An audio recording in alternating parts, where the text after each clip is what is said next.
천국 때가 되면 나도 가요.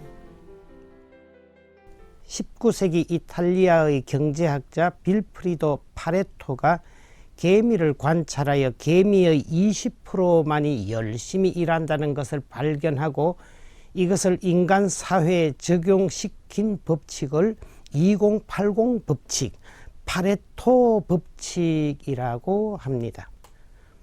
파레토는 어느 날 우연히 개미의 행동을 관찰하다 한 가지 재미있는 사실을 발견했습니다. 전체 개미의 20%만 일을 하고 나머지 80%는 빈둥대거나 그저 돌아다니고 있었습니다. 흥미가 생긴 파레토는 일을 열심히 하는 20%의 개미만 따로 모았습니다.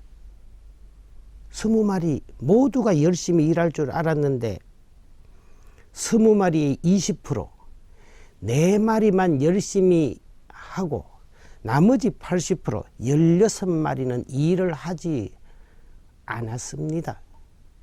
개미만 그런가 싶어 이번에는 벌통을 관찰했습니다. 그런데 벌들도 20마리 벌이 열심히 일하고 80마리의 벌은 일을 하지 않고 있었습니다. 사람들도 그런가 싶어 파레토는 유럽의 인구와 재산의 분포 자료를 살펴보았습니다. 20%의 사람이 전체 노동의 80%를 하고 있었고 상위 20%의 사람이 전체 재산의 80%를 가지고 있었습니다. 2080 파레토 법칙이 적용되는 예는 이렇습니다. 백화점 우수 고객 20%가 전체 매출액의 80%를 차지합니다. 기업의 핵심 제품 20%가 80%의 이익을 가져다 줍니다. 학교 앞 서점의 경우 잘 나가는 참고서 20%가 매출의 80%를 올립니다. 나머지 책들은 구색 갖추기입니다. 즐겨 입는 옷의 80%는 옷장에 걸린 옷의 20%에 불과합니다. 근무 시간 중 가장 집중한 20%의 시간대에 성과의 80%가 나옵니다. 20%의 불량 운전자가 전체 교통 위반의 80%를 차지합니다. 20%의 범죄자가 전체의 80% 범죄를 짓습니다. 전화번호부에 있는 20%가 전체 통화량의 80%를 차지합니다. 신문기사의 20%가 대화 소재의 80%가 됩니다. 카톡 단톡방에 20%의 회원이 80%의 댓글을 답니다. 하루 5시간을 어떻게 썼느냐에 따라 미래 80%가 달라질 수 있습니다. 이와 반대의 개념으로 긴 꼬리 법칙이 있습니다. 쓸모가 적다고 생각한 긴 꼬리가 오히려 더 효과를 냅니다. 보통 능력의 여러 사람들이 뛰어난 재능의 소수 사람들보다 더 큰 효과를 낸다는 것입니다. 학교 앞 서점에서는 외면받던 비인기 도서가 온라인 서점 아마존 매출의 절반 이상을 차지하게 되었습니다. 구글의 매출액은 포춘 선정 500대 기업보다 꽃배달 업체나 제과점 등 소규모 광고주가 책임지고 있었습니다. 작은 존재, 작은 일들의 위대함이라고 할까요? 핵심적인 일만이 아니라 비교적 덜 중요한, 어쩌면 사소한, 사무실 화분에 물을 주는 것도 직장 생활에 필요할 수도 있습니다. 일 내려놓고 휴식을 취하는 시간도 일 못지 않게 중요할 수 있습니다. 파레토는 100마리 개미 중 일하는 20마리를 골라 관찰했지만 저는 일하지 않고 있는 80마리의 파레토 법칙을 적용해 보고자 합니다. 일하지 않는 80마리 개미에서도 희망을 발견하고 싶었기 때문입니다. 파레토 법칙대로라면 100마리 중 일하지 않는 80마리의 개미를 따로 모아놓으면 그중 20%, 즉 16마리는 일을 하게 됩니다.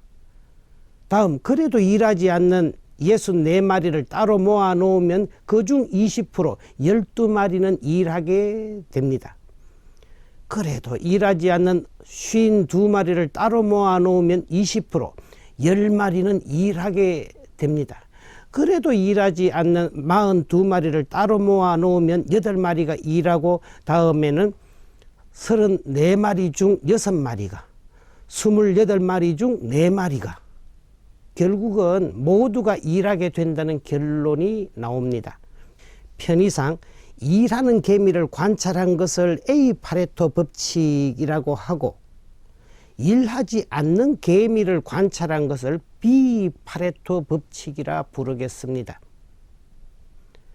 저 사람은 어째서 세리와 죄인들과 함께 음식을 먹는 것이요? 라는 바리사유와 율법학자들의 비난에 예수께서 이렇게 말씀하셨습니다.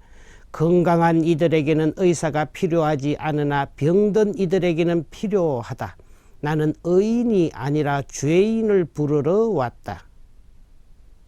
예수님의 눈길은 열심히 일하고 율법에 충실한 바리사이파나 율법학자들이 아니라 자기 관리에 서투르고 법조차 제대로 지키지 못하는 죄인과 병자들을 향해 있었습니다.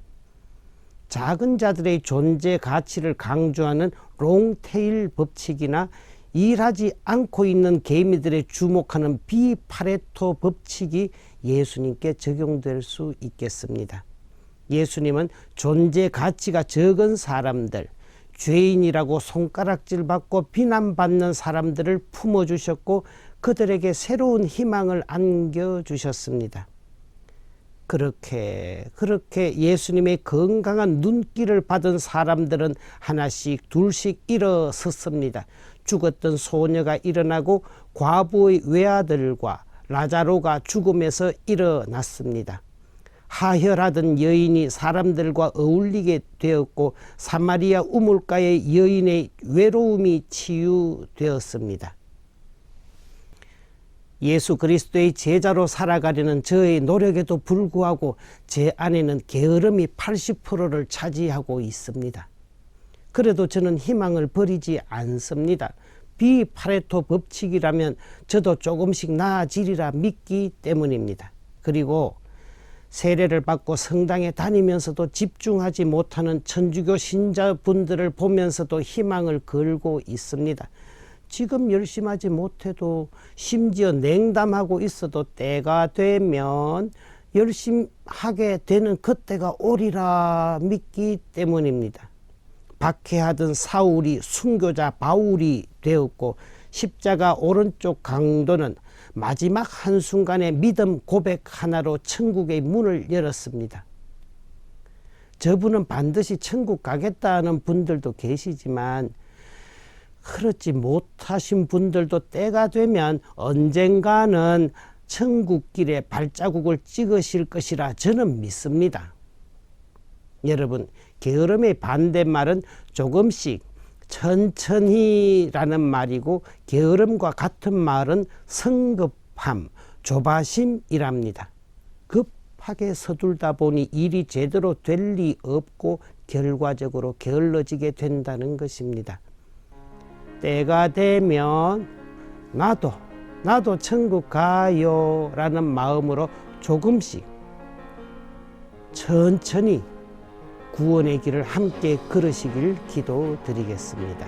아멘.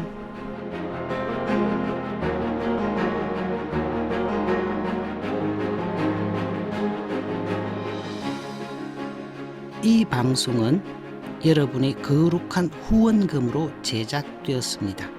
하느님 보시기에 아름다운 세상을 가꾸시는 여러분, 하느님 주시는 축복 많이 받으세요.